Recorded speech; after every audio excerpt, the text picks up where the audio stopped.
se a doença que mais assusta a humanidade não fosse apenas física? O câncer carrega medo, dor e incerteza. Só de ouvir essa palavra, muitas pessoas entram em desespero. Mas e se por trás dessa doença existir algo muito mais profundo do que imaginamos? A espiritualidade traz uma visão que pode desconstruir tudo o que você pensa sobre isso. Nem toda doença é castigo. Nem todo sofrimento é punição. E nem tudo começa no corpo. Existe uma construção invisível acontecendo antes mesmo da doença aparecer. Pensamentos, emoções, conflitos internos. Tudo isso pode estar moldando silenciosamente aquilo que mais tarde se manifesta no corpo físico. Mas ao mesmo tempo, existe algo ainda mais impactante. O câncer também pode ser missão.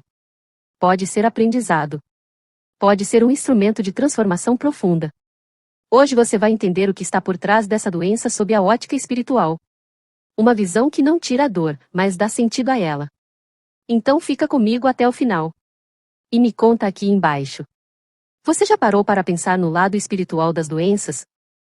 Segundo a doutrina espírita, todas as enfermidades que nós passamos pela nossa existência, elas são experiências que podem ser prova, expiação ou missão. O que é isso? Significa que todas as doenças, todos os dramas, os males, eles não necessariamente decorrem de uma culpa do passado. Eles podem decorrer, sim, de uma experiência negativa do ontem, que você está resolvendo hoje.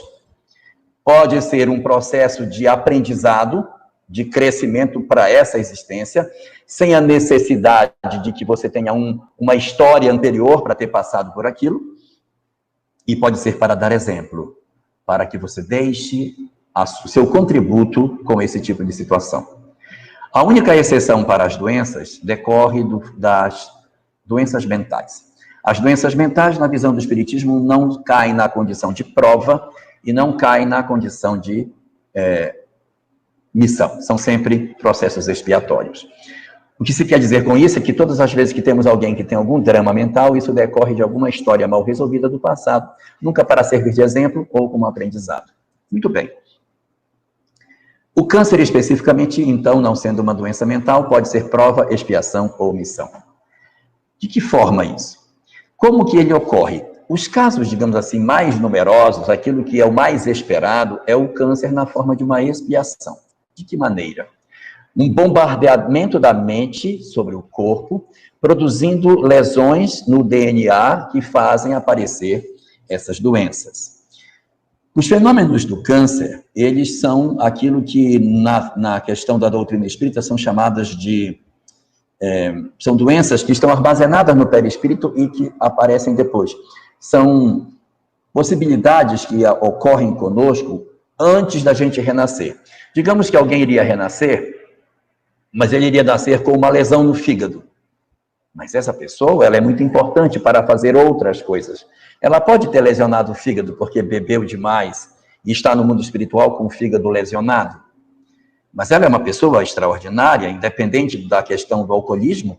Ela é um excelente professor, ou é um excelente médico, é um excelente profissional, um bom pai de família. Ele é uma pessoa que pode exercer um papel social muito bom.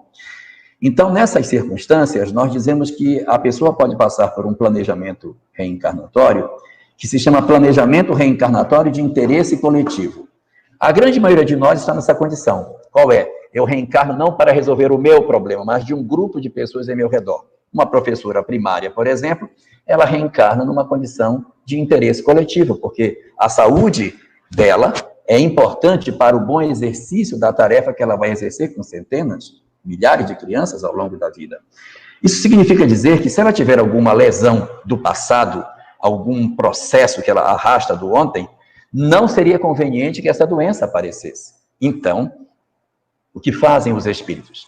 Quando a alma vai reencarnar, os espíritos dizem, olha, essa lesão que ela tem aqui no fígado vai, durante a gestação, bombardear o corpo que está se formando o tempo todo. E como o corpo é frágil e o espírito ainda está se assenhorando desse corpo, ele tem muita chance de bombardear o corpo durante a embriogênese e esse fígado nascer problemático.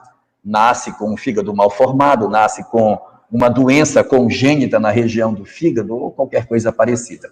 Então, considerando os aspectos de interesse coletivo, esse indivíduo renasce com o ainda doente espiritualmente, mas os espíritos vêm, assim, de uma maneira mais poética, e põem a mão em cima, para não deixar com que o fígado espiritual doente bombardeie o fígado físico que ela está formando. Então, é como se criasse uma parede que impedisse a má formação desse fígado pelo proteger que é feito durante o processo reencarnatório. Para quê? Para que esse indivíduo, apesar das culpas que ele traz no fígado, ele consiga desenvolver uma existência razoável e consiga exercer o seu papel social que ele tem. Então, dentro de doutrina espírita, na obra O Pensamento de Emmanuel, nós vamos encontrar essa discussão lá com o nome de predisposições mórbidas. São pessoas que trazem uma predisposição para desenvolver determinada doença, mas estão saudáveis. Renascem com corpos saudáveis, mas a alma doente. É como se fosse assim: eu tenho uma alma que está carregada de uma tinta, coberta por uma gaze, mas a tinta não passa para gaze. Então, você envolveu aquele saco plástico cheio de tinta com uma gaze, mas a gaze está vermelha com tinta. Perdão, o saco plástico dentro tem tinta vermelha, mas a gaze não está tocando a tinta. E aí você consegue ter, então, o corpo, que é essa gaze, saudável, mas a alma continua enferma. Se durante a existência você ouvir os bons conselhos e cumprir com a programação que você tem, você se equilibra emocionalmente. Ao se equilibrar emocionalmente, você tem uma grande chance de corrigir as lesões que você tem em nível espiritual. Então, aquela mazela que existia no fígado espiritual, ela vai diminuir e não vai exercer influência no corpo, e você vai terminar a existência de maneira até saudável.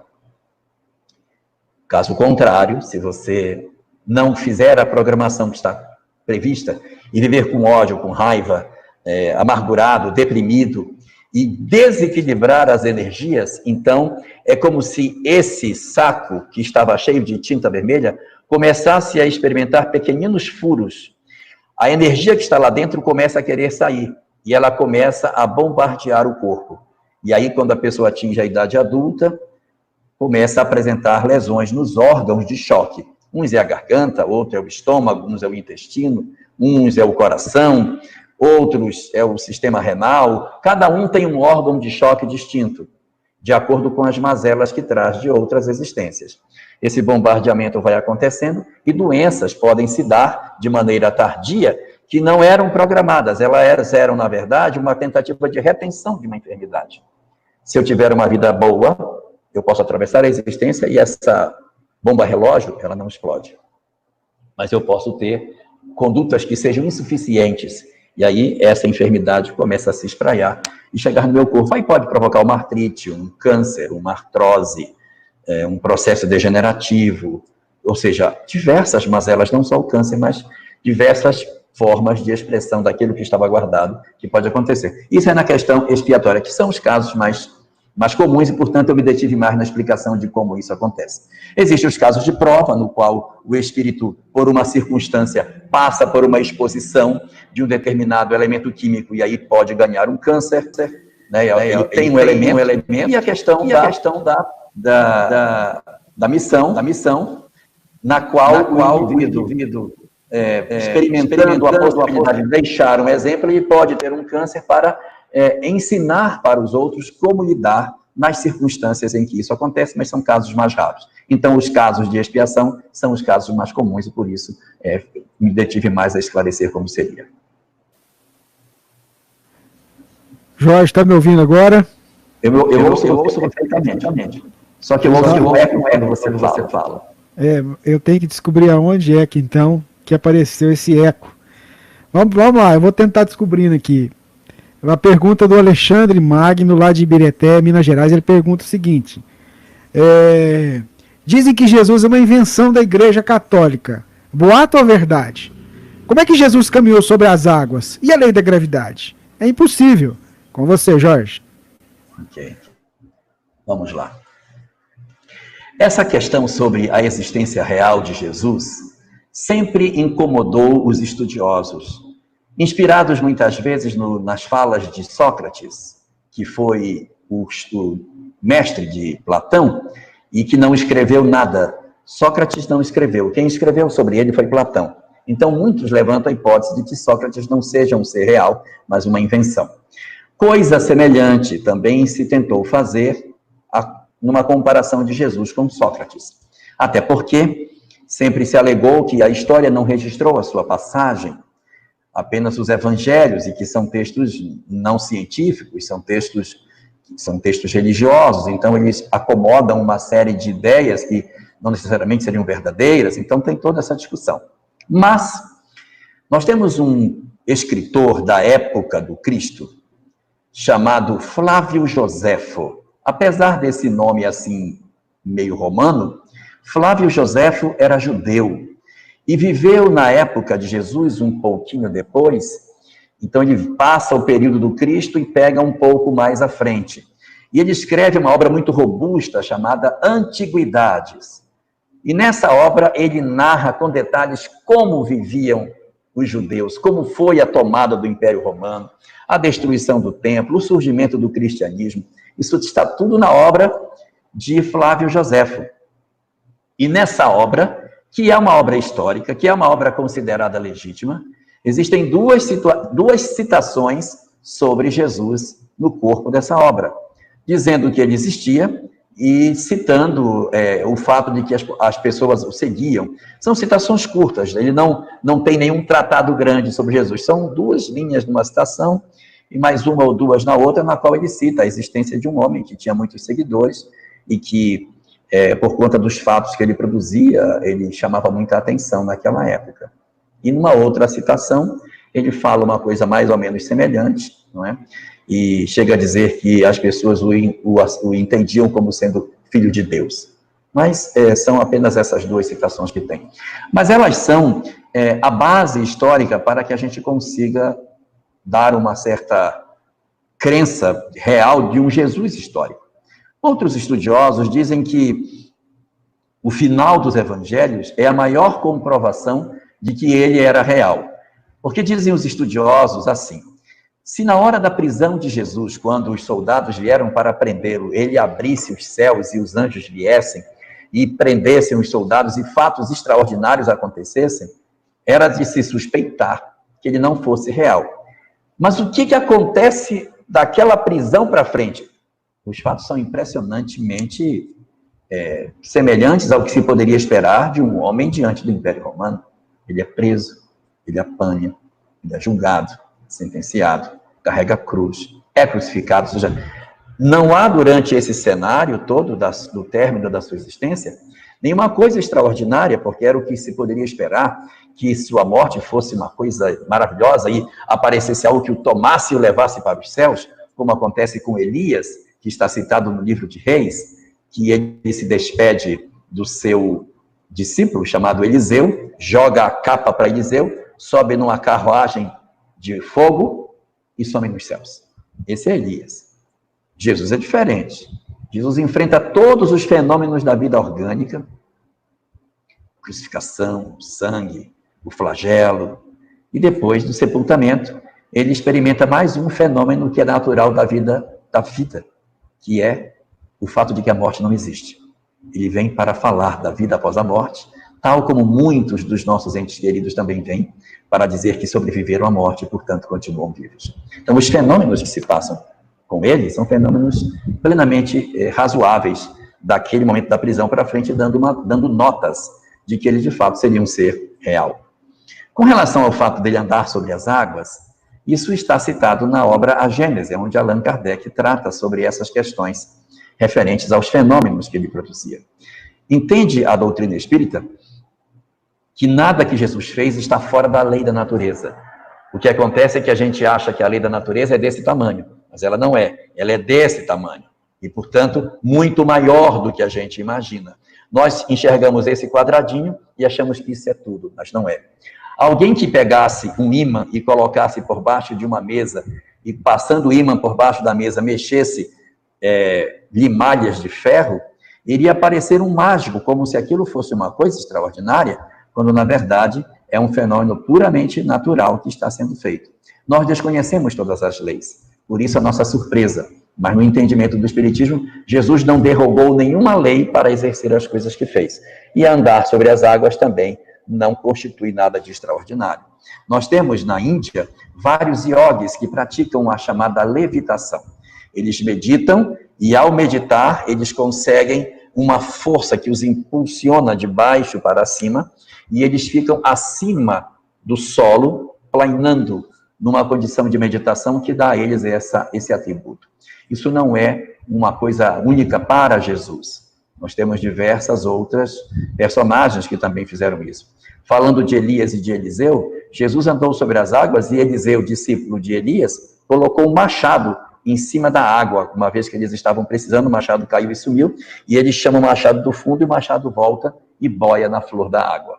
Também, da mesma forma, no século XIX, nós tivemos muitos médiuns extraordinários que faziam fenômenos incríveis. Entre eles, um grande médium chamado Daniel Douglas Home. Daniel Home era um homem incrível, de mediunidade muito pujante, produzia materializações impressionantes, e um dos fenômenos muito comuns produzidos por Douglas Home era a levitação. Ele se concentrava e daqui a pouco ele levantava e quando você via ele estava lá em cima. Então é um fenômeno que existe. O que ocorre conosco é um desconhecimento da totalidade das leis que são naturais, só que como a gente desconhece, a gente acha que elas são milagrosas, mas não são. Só que tem que ser alguém com uma capacidade espiritual diferenciada para fazer. É comum, mas não para todos.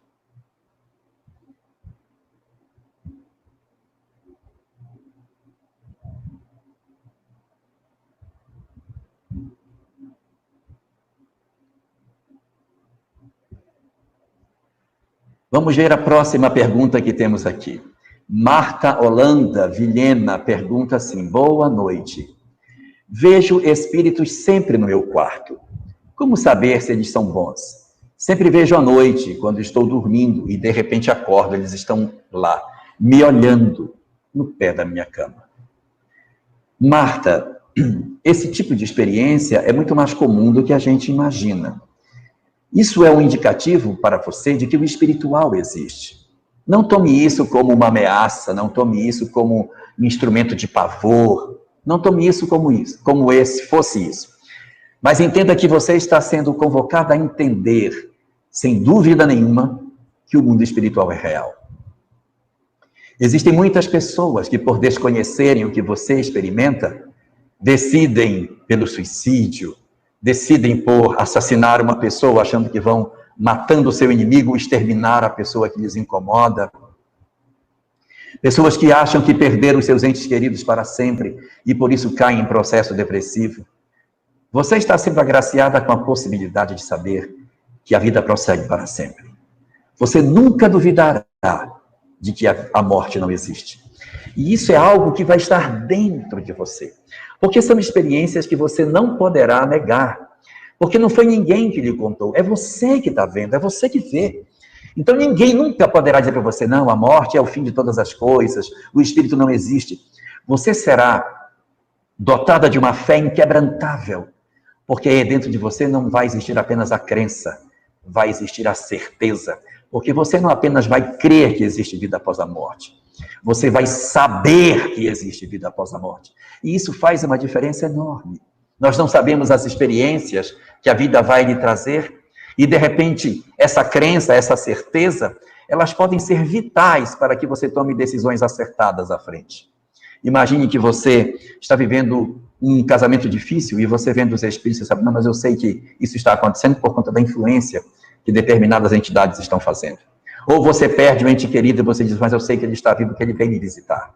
Ou você passa por um processo de angústia e você vê seus mentores próximos de você para lhe cuidar.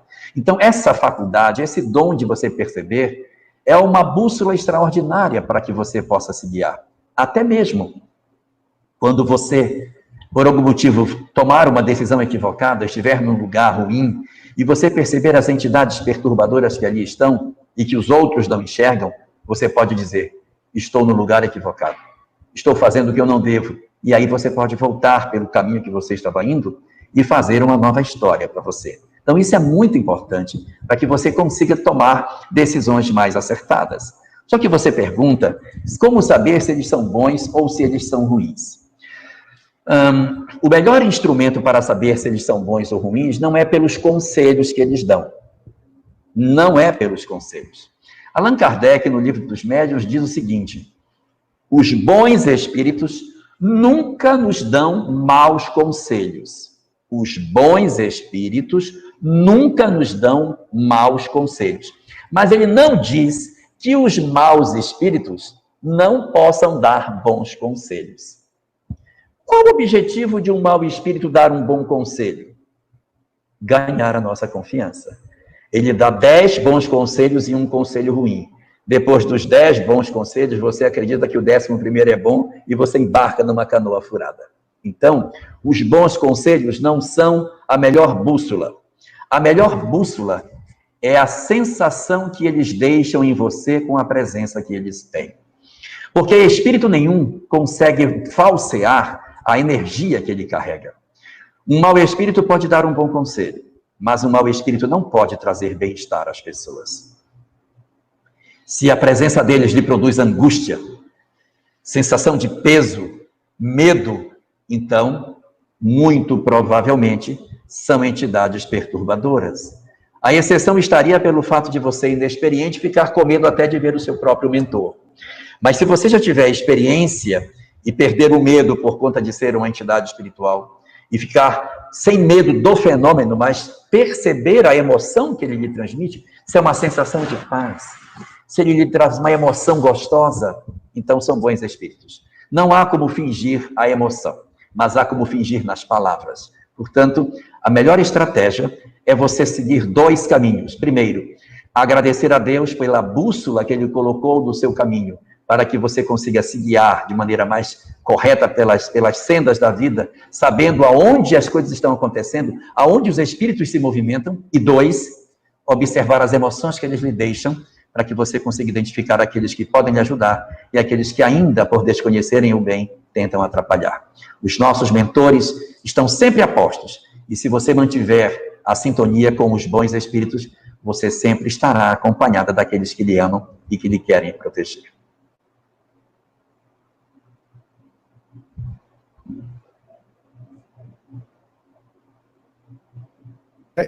Tá me ouvindo? Perfeitamente. Sem eco?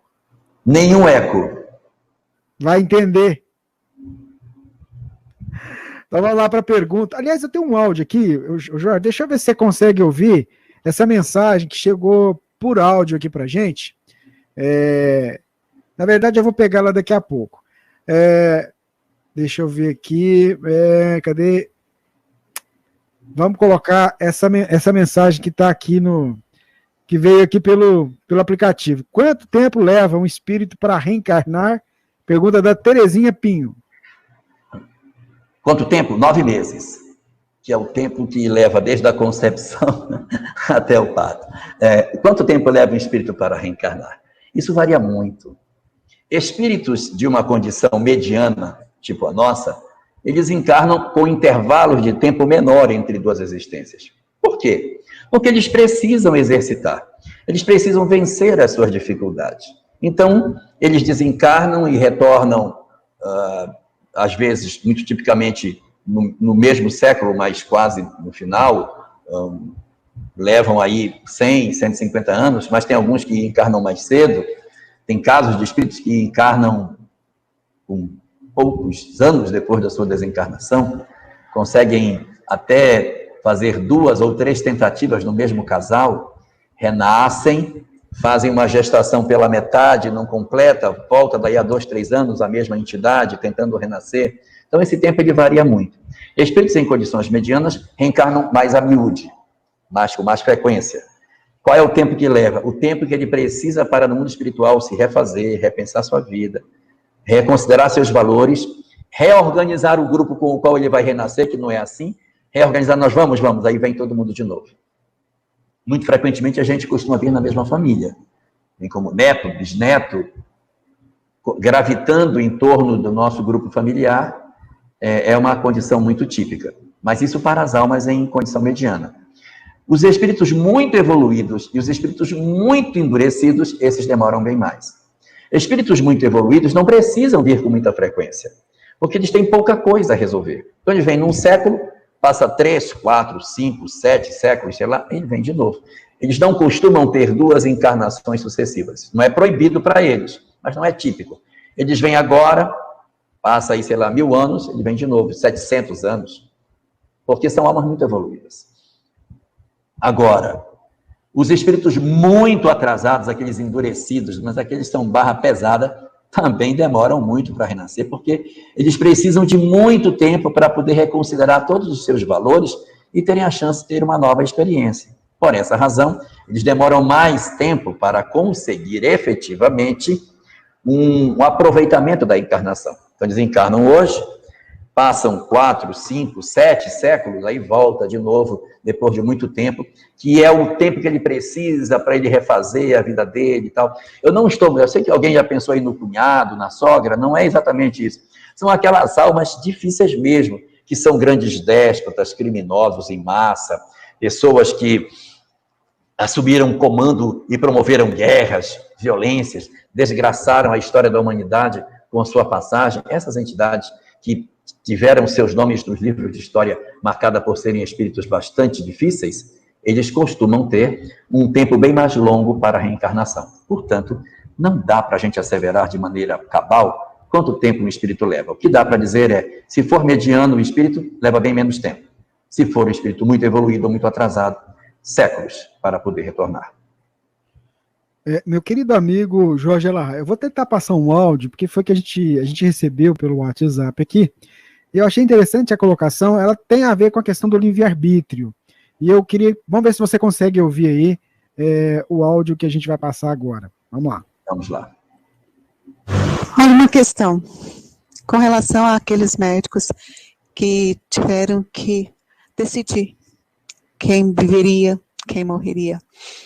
Tiveram que deliberar, né, sobre a vida do outro, não olhando do lado do paciente ou daquele que desencarnou, porque nós sabemos a trajetória de cada um, né, cada um está cumprindo aí o seu legado, mas a decisão, né, daquela equipe médica, sabemos que foram embasados em estudos, né, olharam cada paciente para perceber qual realmente teria condições de sobreviver. Não foi feito nada aleatório.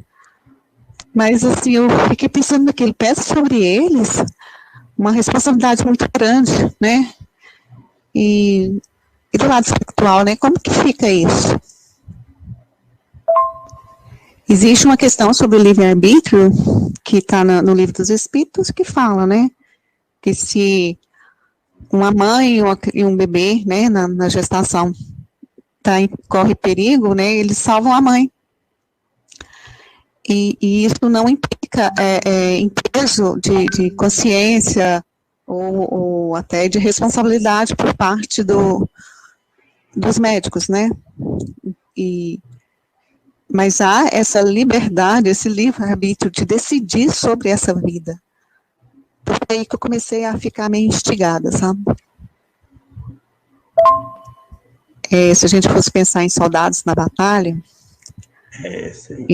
muitos matavam por convicção e outros porque eram obrigados. Então, o peso de responsabilidade de cada um era diferente. E eu acho até que houve até livramentos para alguns, né? O que poderia doer era a própria consciência, que é justamente isso que condena. É por aí. Gostaria muito de uma live a respeito, focado nessa situação atual, sabe? Do ser humano enquanto responsável pela vida do outro, que não é fácil.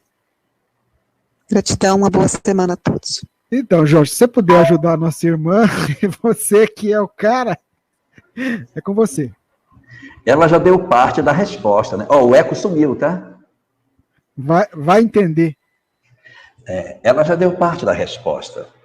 Na obra As Leis Morais, de Rodolfo Caligares, existe um capítulo chamado As Guerras. E nesse capítulo chamado As Guerras, ele diz o seguinte: qual é a responsabilidade do soldado no campo de batalhas? Depende do que ele sente quando realiza o que faz. Porque existe aqueles que, para a sua sobrevivência, o seu instinto de sobrevivência para que eles consigam permanecer vivos no campo de batalha, ele atira. E aos que fazem com sentimento de perversidade, com prazer. E aí ele diz, a responsabilidade recai de acordo com o que você sente naquilo que você faz.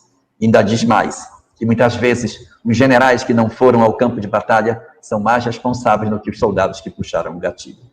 Então, essa é uma leitura que a gente tem da doutrina espírita sobre esse fenômeno. Vou puxar um segundo ponto para a gente fazer a costura. O atual estado da medicina diz que o útero de uma mulher não suporta 4 cesáreas. Ela só suporta 3, porque a forma como é feita a cesárea, o útero ele é rasgado para tirar a criança. E depois de 3 cesáreas, o útero já está tão machucado que uma 4ª cesárea é muito temerário, que o útero pode não suportar e, portanto, romper antes do parto. Por essa razão, quando a mulher enfrenta a sua 3ª cesárea, o médico então faz a laqueadura das trompas, porque é perigoso para ela uma 4ª gestação. E aí você perguntaria, e a 4ª criança que tiver que vir? Como é que fica? Então são coisas semelhantes. Por quê? O estado da arte da medicina não permite nada além disso. Então, qual é a responsabilidade que eu tenho? É o estado da arte que a medicina me dá. São 4 para vir, mas só deu 3, porque por algum motivo não houve parto normal, e aí deu cesárea, então a programação tem que ser refeita. No caso específico que ela pergunta sobre a decisão das UTIs com relação aos pacientes em que os médicos têm que decidir, é muito importante que se saiba se essa decisão ocorreu em função do fato de que havia que tomar a decisão entre 2 vidas. Entre 2 vidas. Porque se for assim, e dizer, olha, esse aqui não tem condição, aqui a gente vai estar cuidando dele e vai só ocupar o leito, tira esse cara daí. Se eu faço isso, é eutanásia. Porque eu estou retirando alguém que, em princípio, eu nem preciso daquele leito. Eu estou tirando porque eu estou vendo que não vai dar certo, eu estou vendo que ele está piorando, e, portanto, é melhor que a gente corte o fio da vida. Fazer isso é uma prática de eutanásia. Por quê? Porque não havia necessidade para se fazer isso, e aqueles momentos finais que a pessoa está vivendo podem ser muito úteis, porque a pessoa pode estar em coma, mas o espírito não está em coma, e as reflexões que a gente faz quando passa por um fenômeno desse tipo são muito importantes para uma retomada da vida. Há muitas pessoas que, depois de uma experiência de quase morte, quando retornam profundamente modificados. E isso pode ser muito útil na transformação das pessoas. Então, essa pergunta, ela esconde dentro dela uma situação também. Qual foi o móvel da ação? Eu fiz isso porque não tinha realmente opção para tomar, eu não tinha mesmo jeito, porque eu tinha 2 pacientes na UTI, eu só tinha 1 leito, e não havia forma de eu dizer, não, coloque esse respirador para lá, vamos improvisar aqui, mesmo que não seja o ideal, mas a gente tenta salvar as 2 vidas. Se absolutamente não havia recursos, o que poderia ser feito? Se não há recursos, se, por exemplo, o médico não tem anestesista, não tem bisturi, e ele não pode operar, ele não tem recursos. Então, é preciso que a gente considere os recursos que se tem à disposição. Então, se existe o leito, e eu digo, esse cara está piorando cada vez mais, esse não volta mais, porque 4 que entraram aqui na mesma situação não voltaram. Então, nós estamos só perdendo tempo com ele. E medicamento. Vamos encerrar essa parada. Se eu fizer isso, eutanásia. É uma circunstância diferente quando eu não tenho mais recursos. Eu não tenho mais. A possibilidade esgotou.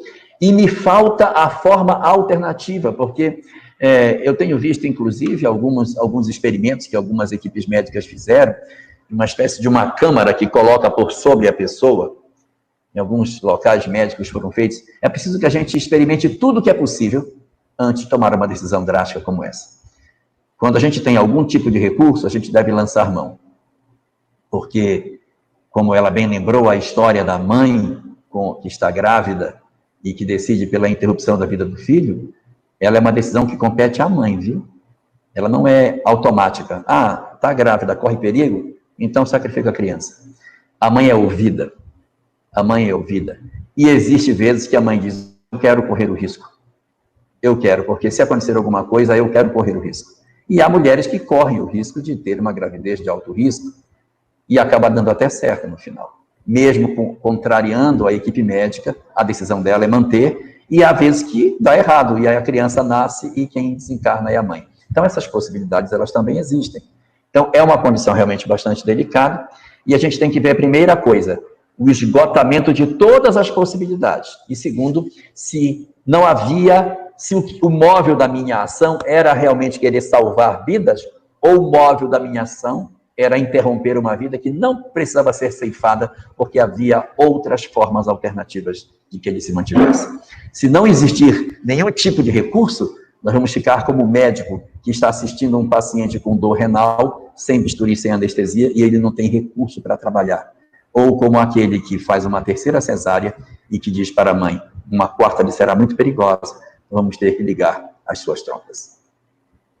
Ainda dentro dessa questão do livre-arbítrio, nós recebemos aqui essa pergunta, que eu vou postar aí do Marcelo, se Deus é onisciente, para que serve o nosso livre-arbítrio se ele sabe tudo que vai acontecer com a gente? Na verdade, Deus realmente está sobre o tempo. Você sabe que, na primeira palestra espírita que eu fiz na minha vida, eu fui com o Alberto Almeida fazer uma palestra numa cidade do interior, e essa foi a pergunta que me fizeram. Faz tempo, então, né? Isso, eu tinha 24 anos, mais ou menos. Então, realmente, quando se trata de Deus, é muito complicado a gente trabalhar, porque nós somos o limitado querendo entender o absoluto. É bem complicado. Mas, evidentemente, se Deus está no topo do topo do topo, ele tem que saber tudo que existe. Agora, nós não sabemos. E o nosso mentor também não sabe. Então, ele acredita que vai dar certo. Sendo mais claro, quando uma pessoa reencarna e ela se suicida, Deus sabe que ela vai se suicidar. Mas é importante que aquele que reencarnou tenha certeza de que ele vai dar certo. Porque se ele reencarnar para se suicidar, ele não vem. E só vem porque ele tem a crença de que ele vai dar certo. E o seu mentor também acredita que ele tem possibilidade. O mentor dele percebe que ele tem potencialidade. Olha, pode ser que ele se suicide, mas eu sinto que ele vai dar. Ele tem condição de dar certo. E quem está reencarnando diz, não, eu tenho muitas fragilidades, mas eu quero, eu sei que eu posso, eu preciso. Então, nesse patamar da compreensão, é isso que se dá. O mentor do mentor diz assim, olha, eu sei das suas perspectivas, mas eu enxergo dentro daquilo que ele tem para fazer algumas questões que são mais profundas e que muito provavelmente ele venha a cometer esse suicídio. Então, à medida que você vai subindo, as variáveis vão se tornando determinísticas. Nós vamos deixando de ter um processo aleatório e o processo vai ficando mais determinístico. E no topo está Deus. Esse aí sabe de tudo. Mas como a gente é muito pequeno para entender o absoluto, a gente deve ficar com aquilo que a gente tem. O livre-arbítrio existe, nós podemos sim agir, nossa capacidade de ação é real, só que nós não podemos imaginar que lá em cima não há pessoas que conseguem avaliar as coisas e perceber o que pode se dar. Deus, no topo do topo, tem certeza, mas a gente não tem uma conversa direta com Deus, porque ele é uma força, não é um espírito. Ele é a causa primária. Ele é preciso, as pessoas sentem Deus, mas ninguém tem Deus como uma pessoa para sentar e conversar. E aí, no nosso grau de evolução, a gente tem apenas a percepção do que a gente pode fazer ou deixar de fazer. O nosso livre-arbítrio, portanto, ele existe no nosso grau de evolução, aonde nós podemos tomar a decisão que nós assim quisermos, porque está nas nossas mãos decidir sobre as nossas próprias vidas. Aí os mentores enxergam aquilo que a gente quer, percebem o que pode se dar, mas eles não têm a certeza de todas as coisas. É uma escala infinita, e a gente está querendo discutir o topo da pirâmide sem ter entendido ainda direito a base. Então, em resumo, o livre-arbítrio existe sim. Agora, Deus, como está sobre o tempo, consegue enxergar todas as coisas, mas para nós, o livre-arbítrio é real. Jorge, o nosso irmão Roberto Mansur, aqui de Uberlândia, pergunta, boa noite a todos, como os apóstolos Paulo e seus companheiros de viagem levaram a gregos, romanos e judeus descrentes à ressurreição do Cristo? Na verdade, a ressurreição, ela era um grande instrumento de convencimento, porque era o que dava para o cristianismo a força que ele possuía. Porque o fato de Jesus ter vencido a morte e ter conseguido aparecer para os seus discípulos, depois que ele havia sido crucificado, tinha uma força muito grande na divulgação, porque ele era alguém que havia vencido a morte. E vencer a morte tinha uma força de convencimento muito grande. Resultado, quando Paulo fazia as suas pregações, ele usava muito os fenômenos extraordinários que Jesus havia produzido. Por quê? Porque ele não falava no ambiente judaico. Se ele falasse no ambiente judaico, ele dizia, ele é o Messias. Pronto, estava tudo claro, porque os judeus sabiam que era o Messias, tinham as profecias, conheciam os profetas e tal. Era muito mais fácil. Mas para falar para pagãos, ele tinha que usar instrumentos que não eram os instrumentos de convencimento dos judeus. Qual era o instrumento de convencimento dos pagãos? Os fenômenos extraordinários, as curas, chamados milagres, Jesus andando sobre as águas, e, fundamentalmente, a sua aparição após a morte. E aí eles estavam com pessoas vivas que tinham visto Jesus. Inclusive, Paulo, o apóstolo, ele é apóstolo porque... o que é um apóstolo? O conceito de apóstolo são duas coisas. Ter uma obra extraordinária e ter convivido com Jesus, ter lidado diretamente com Jesus. Se não tivesse isso, era discípulo. Então, os seus 12 discípulos, né, dos seus 12, 11 eram apóstolos. Judas não era apóstolo, Judas, ele foi só discípulo. E não fez uma grande obra, apesar de ter convivido com Jesus. E Saulo de Tarso não conviveu com Jesus, mas era apóstolo. Tinha uma grande obra. Como é que ele era apóstolo? Ele viu Jesus em Damasco. E aquela visão que transformou a vida dele era a comprovação de que ele teve um contato direto com Jesus. Então, o próprio Paulo falava da experiência que ele tinha tido. E aí a gente tem que considerar a força arrebatadora da pregação de Paulo. Ele tinha o dom da oratória. Então, quando ele falava, ele tinha um verbo que inflamava as pessoas e dizia da própria experiência do que ele tinha vivido, e isso levava as pessoas a acreditarem. Além do fato de que Paulo produzia também fenômenos extraordinários. Na obra Paulo e Estevão é citado que roubavam as roupas de Paulo do varal, ele botava a roupa para secar, as pessoas roubavam, porque só a roupa de Paulo, a roupa colocada sobre os doentes, curava. Que dirá ele? Então a roupa de Paulo ficava impregnada de uma substância extraordinária. No livro Caminho, Verdade e Vida, existe uma mensagem de número 74, chamada Mãos Limpas, e Deus operava maravilhas pelas mãos de Paulo. Essa mensagem vai falar exatamente sobre não o Paulo no sentido das coisas grandes que ele fez, mas das renúncias que ele realizou para poder limpar as mãos dele. O quanto que ele sofreu, o quanto que ele apanhou, o quanto que ele viveu para limpar as mãos. E quando ele limpa as mãos, e Deus opera maravilhas pelas mãos dele, ele se limpa por inteiro. Então ele tinha uma energia fantástica, ele tinha que convencia as pessoas. E essa questão espiritual que é muito interessante, porque havia um grupo de espíritos que dava suporte para ele muito grande. Quando ele chegava numa cidade, sempre tinha uma família, um grupo pequeno que fosse, mas que recebia aquela mensagem com fervor e multiplicava aquilo. Então, essa era a grande questão. Era um movimento marcado por uma força espiritual muito grande. E eram pessoas aquecidas demais, envolvidas, comprometidas com aquele ideal. Então você pergunta como que Paulo conseguiu fazer isso pregando para judeus, para não judeus, né, gregos, para romanos e tantos outros povos que não tinham uma relação direta, é pelo fervor desses homens e a grandeza espiritual daqueles que eles se apresentavam. Então, a capacidade que eles tinham de se comprometer era muito grande e por isso conseguiam coisas maravilhosas. Bom, vamos lá, Jorge, porque hoje o negócio aqui tá daquele jeito, né? Vamos fazer o seguinte. Não, mas vamos para frente.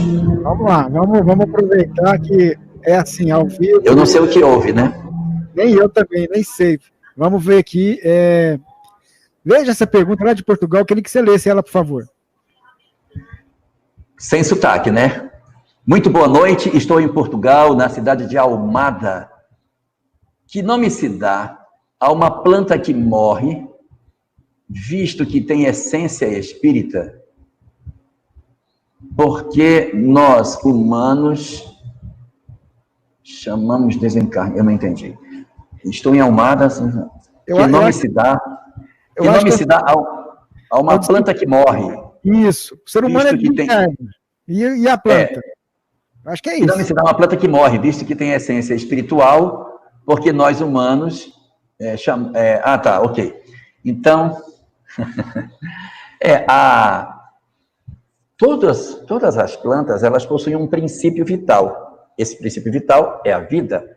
E do mesmo jeito que a gente fala que existe a desencarnação dos humanos, existe a desencarnação dos animais e existe a desencarnação das plantas. Quando a planta morre, o princípio espiritual que anima aquela planta, ele se desprende daquele elemento vivo e passa a viver no mundo espiritual para que ele consiga logo uma nova existência. O Livro dos Espíritos diz que esse reencarne ele é praticamente imediato pela falta do que aproveitar. A obra de André Luiz fala do aproveitamento de animais no mundo espiritual, quer dizer, parece aí como fosse uma colisão de ideias. Mas o que se observa é que os animais que estão no mundo espiritual são animais úteis.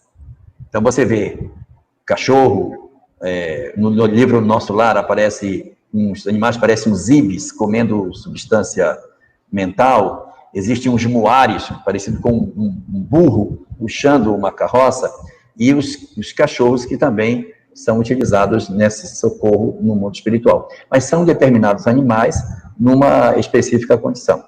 Se nós formos pegar a questão dos animais e transpormos para a questão dos vegetais, a coisa é a mesma. E só para concluir, eu quero dizer que no mundo espiritual existem 3 tipos de animais lá. 3 tipos. Se tem 3 tipos de animais, tem 3 tipos de plantas também. Existem o animal que é o animal desencarnado. Mas o Livro dos Espíritos diz que não fica. Isso, eles não ficam quando eles não têm nenhum propósito para estar lá. Desencarnou, retorna.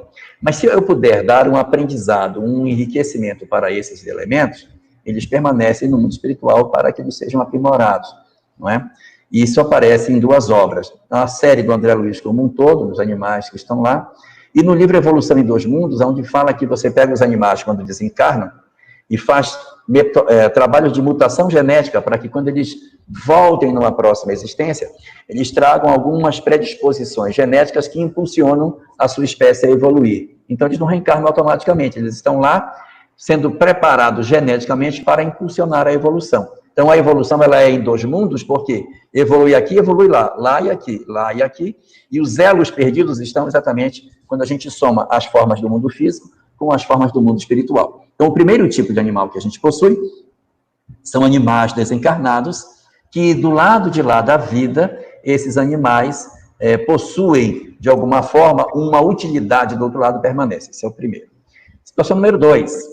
Eles são animais no mundo espiritual? Não sei, podem não ser. Eles podem ser humanos animalizados. Existem muitos espíritos que, em função de suas culpas, dos seus remorsos, das suas dores, se transformam em animais. Cobras, serpentes, lobos, cavalos, e mais um conjunto de outros animais que existem, que são exatamente fruto de processos de hipnose, e que, armazenando o processo de culpa na minha mente, eu projeto a culpa em você. Isso você vai encontrar no livro Libertação, Transformação de uma Mulher numa Loba, e no livro Bastidores da Obsessão, onde acontece também, num anfiteatro, a transformação de uma mulher em uma loba. E terceiro tipo de animal que a gente encontra, ele não é nem o animal desencarnado e nem os homens que ficaram animalizados. Eles são as criações mentais que os espíritos fazem. O espírito cria na mente e plasma um animal que se mexe, mas aquele animal não tem vida real. Ele é fruto de forma pensamento, aranhas que se movem, mas que na verdade não existem, de fato. No livro Recordações da Mediunidade existe o caso do Pedrinho, lá no final do livro, nos capítulos finais, que o Pedrinho criava galinha, jogava milho para as galinhas. As galinhas não eram galinhas reais, elas eram criação mental do Pedrinho desencarnado, que gerava aquelas formas que se assemelhavam às galinhas, e essas galinhas andavam, mas elas não eram reais. Elas eram formas de pensamento, fruto da ideoplastia formada por essa entidade chamada Pedro, o Pedrinho. Da mesma forma, nós temos com plantas. Nós temos plantas que vão ser melhoradas geneticamente no mundo espiritual, então elas têm que ficar um tempo lá para o aprimoramento das suas características genéticas antes de uma próxima encarnação.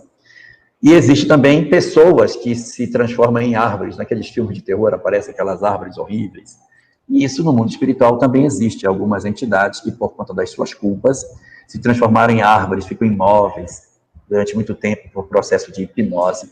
nessa condição, e existe também a possibilidade de você criar um ambiente e você plasma uma vegetação naquele ambiente que não é real. Ela é fruto da mente das pessoas que gera plantas para que as pessoas tenham a sensação de que ela existe de fato. Nosso lar está cheio desse tipo de ideoplastia, onde a gente pensa que é planta de verdade, mas é só fruto da forma pensamento daqueles que construíram aquela cidade. Vamos para mais uma pergunta aqui. Eu vou postá-la na internet, vou postar aí na tela. Pode ler para nós. Quando num casal, um deles não aceita o espiritismo, isso atrapalha o tempo necessário para estudos espíritas. Para estudos espíritas, a busca para mais conhecimentos. Como proceder? Por favor, comente sobre isso. Eu lembro uma vez que eu estava na Federação Espírita de Rondônia e a palestra ia começar. Eu estava já assim na frente, já para iniciar os trabalhos, e a dirigente da casa chegou para falar comigo e tinha uma moça que estava do meu lado. E a dirigente disse, olha, a gente tem que tomar providência sobre isso. Não, a gente faz isso depois. Agora a gente não vai poder fazer, mas amanhã eu venho e a gente resolve isso. Ah, então tá bom, então a gente faz isso. Bem, a gente vem isso amanhã. Aí eu virei para ela, sim, diga. Aí ela disse, não, eu fiquei até sem graça agora. Eu disse, por quê? Porque eu fico vendo vocês assim tão dedicados, tão empenhados, tão aquecidos nesse trabalho. E eu fico lembrando do meu marido, sabe? Porque o meu marido, ele não é espírita. E o meu marido, ele não me deixa evoluir. Na cabeça dela, o marido impedia que ela evoluísse porque ela não podia se dedicar à causa espírita. Como se a dedicação à causa espírita fosse um instrumento de evolução das pessoas. Não é verdade. O instrumento de evolução é a prática do bem, e o bem não tem fronteiras. Nós não precisamos de uma tarefa específica na casa espírita para que a gente desenvolva o bem que nós temos para fazer. O primeiro espaço onde nós temos que realizar o bem que nos compete é dentro do lar. É o primeiro lugar, onde a gente deve exercer todas as condições que a gente aprende. E dentro dessa ótica, quando você fala que o marido não é espírita, e daí? Não é porque ele não é espírita que obrigatoriamente ele vai se transformar numa cruz por conta disso. A gente convive com as pessoas de acordo com aquilo que as pessoas têm para nos oferecer. Mais importante do que ele ser espírita é ele ser uma pessoa boa. Mas ele não é, então ajude ele a ser. Nós precisamos ajudar as pessoas para que elas cresçam. Às vezes o espiritismo veio para nós não para que a gente converta os outros em casa, mas para que a gente consiga ter capacidade de entendimento, para poder trabalhar as relações com os outros e, entre aspas, tentar salvar os outros de si mesmos. Não com pregação, não com doutrinação, mas com a capacidade de entendimento e de amor que o espiritismo nos faculta. A ideia seria, já que ele não é espírita, que a gente exerça todo o bem que a gente é capaz de exercer na relação com o outro. Porque senão a gente vira fanático. Eu vou querer trabalhar com o outro só na questão espiritual que eu tenho, só no aspecto espiritual que eu possuo. Não, aí eu quero ficar o tempo todo só falando de espírito dentro de casa. Até a novela, quando eu assisto, eu fico querendo dar interpretação espiritual. Mas essa mulher na outra novela, ela era rica. Agora, nessa novela, ela está pobre. Ela reencarnou pobre nessa novela. Não tem nada a ver. Personagem não tem karma, personagem não tem nada. E às vezes as pessoas ficam falando do doutrina espírita o dia inteiro dentro de casa, e isso acaba incomodando. E não é para a gente trabalhar por essa via. É para a gente trabalhar o amor. Meu marido não é espírita? Acompanhe ele. Porque isso é muito importante, que a gente desenvolva a relação de afeto. Porque quem cede e está no controle, acompanha, ouve o que ele tem para dizer, relaxa. E quem sabe, você provando que você é uma pessoa boa, você pode amanhã trazê-lo para mais perto de você, sem que isso seja o objetivo. Mas a gente primeiro usa tudo que tem para socorrer ao outro. No livro Justiça Divina, existe uma mensagem chamada Compromissos em Nós. Essa mensagem, Compromissos em Nós, se eu não me engano, é na página 155 dessa obra. Essa mensagem, ela fala exatamente isso. Você tem isso, isso, isso, mas a família é assim, assim, assim. Você tem isso, isso, isso, mas a família é assim, assim. Aí vai falando do pai, que é difícil, da filha, que é difícil, da mulher, que é difícil, da família, que é difícil. Aí vai mostrando, você tem tal valor espiritual, mas tem um pai que é desse jeito, assim, assim. E para cada trechinho da mensagem, um dia compreenderás, por exemplo assim, tens sonhos disso e disso, mas tens um pai irascível que mais se assemelha a um tigre de sentinela. Um dia compreenderás que ele é assim em função da educação que tu mesmo lhe impuseste em outra existência. Tens uma filha que isso assim, um dia compreenderás que foste tu que colocaste lama escorregadia nos seus pés, tal. Então ele vai fazendo esse contraponto, mostrando que o espaço primeiro de trabalho nosso é dentro da família. Esse é o primeiro lugar onde a gente tem que desenvolver as nossas potencialidades. E só para terminar, Rubens, eu quero só contar uma história está no livro do Irmão X, uma história de uma mulher que tinha 6 filhos e só vivia o tempo todo cuidando do centro espírita e o marido cuidando dos filhos. Ela cuidando do centro espírita e o marido dos filhos. Não, tem que ir para o centro espírita, tem que ir para o centro espírita. E o marido ficava cuidando de tudo. Um dia ela vai na reunião mediúnica e os mentores dizem a ela, você está falhando na sua missão. Eu estou todo dia aqui, venho de manhã, de tarde, de noite, como que eu estou falhando? Eu estou entregando. Não, mas essa não é a sua missão maior. Essa é uma tarefa, é verdade, mas a sua missão maior é dentro de casa. É cuidando dos seus filhos, você não está cuidando. E aí descreve para ela o que ela deveria fazer. Ela chega em casa arrasada. Aí no dia seguinte, no mesmo dia ela chega, aí ela, cadê as crianças? Vou colocar para dormir. Aí o marido, como assim colocar para dormir? Não, porque na reunião, aí conta tudo o que aconteceu, chora, pede desculpa para o marido. Aí no dia seguinte ela se arruma para ir para o centro, aí o marido diz, para onde você vai? Aí ela diz, eu vou para o centro. Não, espere, eu vou com você. Você vai comigo? Eu disse, vou. Porque se lá é um local que ensina que família é a prioridade, então eu preciso conhecer o que acontece lá dentro. Então é por aí que a gente tem que se guiar, tá bom? Essa talvez seja uma boa forma da gente trabalhar as nossas emoções. O processo evolutivo se dá através dos desafios, né, Jorge? Porque a gente pode perder a noção de que a reencarnação, ela é a experiência que o espírito necessita para evoluir. E isso lidar com situações como essas é justamente a oportunidade de transformação nossa, né? Com certeza. Vamos lá, vamos para a última pergunta da noite. Deixa eu ver aqui. O eco melhorou? Acabou, 100%. Deixa eu só aproveitar que a gente está ao vivo, deixa eu ver se vai fazer diferença. Alguma coisa eu vou fazer aqui. Vamos lá. Mudou alguma coisa ou não? Nada, não mudou nada. Mudou nada. Ah, agora entrou o eco, Entrou o eco. Ah, então eu descobri aqui aonde é. O eco acabou agora. Acabou completamente. Então eu já descobri aonde que é a ferramenta do eco aqui nesse sistema. Vamos lá, Jorge, deixa-me ver aqui. Você pode até voltar, se você quiser. Não, eu não quero, não. Aqui, essa pergunta aqui é muito interessante. Ó. Fala, lê para nós. Como se dá o processo de desligamento do espírito em caso de um desencarne por Covid, onde se faz necessário o sepultamento logo após o desencarne? Sim, de fato, a nossa própria legislação estabelece que você não pode fazer o sepultamento imediatamente após o desencarne, em função de algumas pessoas possuírem algumas doenças que precisam de um tempo maior para o sepultamento, a chamada catalepsia, e que Kardec trata na obra básica com o nome de letargia. Catalepsia, letargia, como queira, é aquele fenômeno através do qual o indivíduo parece que está desencarnado, mas não está, e ele acaba despertando depois de um tempo. No livro Recordações da Mediunidade, logo nos primeiros capítulos, Ivone Pereira fala de uma experiência dela própria, com 6 meses de idade, que foi dada como morta, colocada no caixãozinho, e na hora que colocaram uma coroa de espinhos no anjinho, a coroa feriu, e quando o espinho feriu a testinha da criança, entre aspas, morta, ela despertou. E aí foi aquela grande surpresa, porque a menina havia voltado da morte.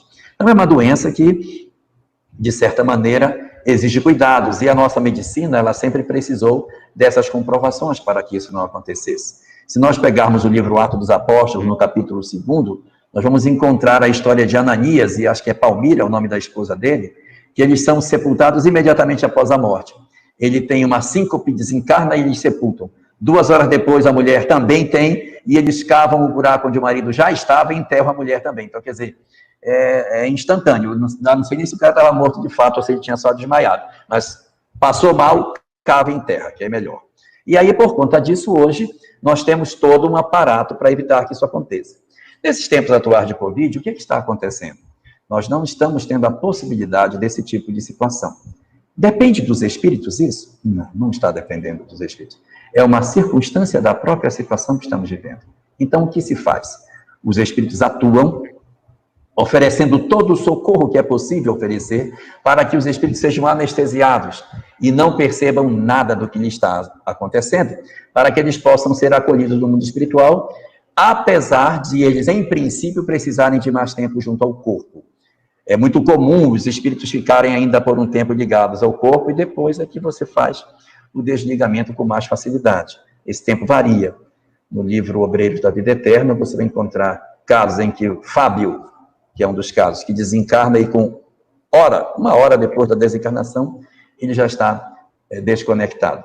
E no livro Obreiros da Vida Eterna também você tem a história de Dimas, que só se desliga 24 horas depois e era trabalhador espírita. Então, isso varia muito de pessoa para pessoa, e olha que Dimas foi desligado rápido, 24 horas. Ora, então, os espíritos variam do seu tempo de ligação com o corpo. Mas no caso da Covid, não dependeu dos espíritos. E o que acontece? O mundo espiritual está todo mobilizado. Nós estamos hoje com uma quantidade grande de espíritos que não pertencem à Terra, que estão aqui em serviço, ajudando, porque a quantidade de desencarnes é muito grande e precisa de um acolhimento muito maior para os encarnados, que ficam muito sequelados por conta da perda de seus entes queridos, para a equipe médica, que precisa ter serenidade para atuar, e para o acolhimento dos desencarnados. É como se fosse um período de guerra, no qual você tem que ter uma mobilização muito mais forte do mundo espiritual no acolhimento aos encarnados e desencarnados. E aí, se eu remeto o livro Nosso Lar, onde aparece o capítulo Guerras, onde você vai ver a mobilização do mundo espiritual, que fica muito mais intensa por conta dos desencarnes coletivos. Resultado, o mundo espiritual vai mobilizar tudo que puder para auxiliar essas pessoas. Vai conseguir êxito com todos? Não vai conseguir, mas vai tentar. No livro Nas Fronteiras da Loucura, conta um caso que ajuda a gente a entender isso. Um grupo de jovens está dentro de um carro, o carro sofre um acidente e cai naquelas avenidas de pista dupla, ele cai dentro do canal e na queda todos os ocupantes desencarnam. Entre os ocupantes está um rapaz que está iniciando a vida nas drogas, ele ainda é meio inexperiente, muito jovem, mas ele está ao lado de um rapaz completamente envolvido com o mundo das drogas, uma pessoa que já tem uma longa estrada, ele tem uma série de comportamentos e de hábitos que demonstram que ele está profundamente envolvido com esse mundo, né? E ele era o que estava dirigindo o carro que cai no buraco. Os mentores então vêm e levam. E na hora de socorrer, eles socorrem junto o motorista e o rapaz. Os dois são levados. O rapaz não é uma alma má, ele estava apenas mal acompanhado. Eles são levados, aí o pessoal diz, olha, eles vão fazer a autópsia nos corpos, então nós vamos levar os corpos todos vamos levar para longe do necrotério, para eles ficarem num posto de socorro do mundo espiritual. Eles são retirados e são levados para lá. Não tem só o rapaz e o motorista no carro, tem várias pessoas. E eles são todos retirados e são levados. Todos que foram levados são atendidos e ficam dormindo enquanto a autópsia está acontecendo do lado de cá, porque os mentores isolam todos eles, inclusive o motorista, de sofrer os dramas da autópsia. Tudo corre bem até um certo momento em que o rapaz motorista acorda daquele sono que tinham induzido a ele e começa a gritar de dor. Ele estava sentindo a autópsia, a vinculação dele com o corpo era muito profunda. Ele grita, e de repente ele desaparece da maca.